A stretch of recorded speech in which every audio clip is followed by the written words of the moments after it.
आजकल लोगों को रास भी चक्करबाज लोग ही आते हैं। मुखलिस वफादारों को तो ज़हनी मरीज और ख़ानदानी पागल होने के लक़ब से नवाज दिया जाता है।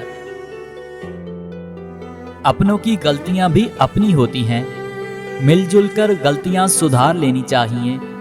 अना की दस्तार बांधकर दूसरों के झुकने का इंतज़ार नहीं करना चाहिए।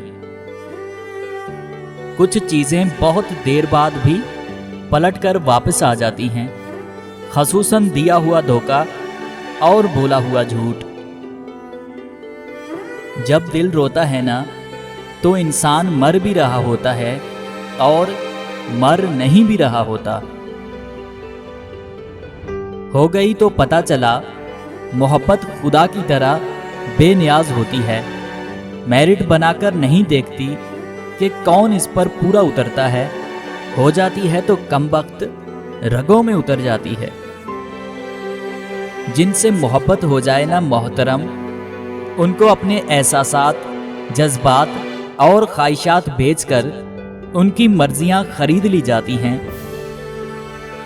और फिर मोहब्बत में दो तस्बीहात लाजमी हो जाती हैं, एक यार के नाम की, दूसरी जैसे यार कहे पढ़ बिस्मिल्लाह। पहली बार जिंदगी उस वक्त मुश्किल लगी जब जाना कि जिस बात पर रोना आ रहा हो, उस बात पर दूसरों के सामने हमेशा मुस्कुराना है।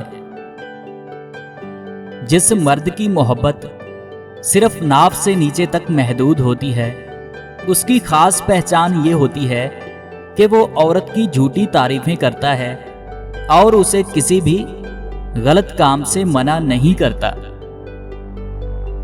हम बहुत थोड़ी जिंदगी खुद अपने आप के लिए जी पाते हैं, ज्यादातर दूसरों का भरम रखने में बसर हो जाती है।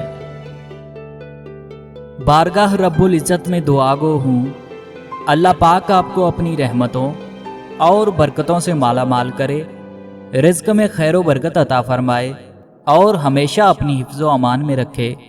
आमीन।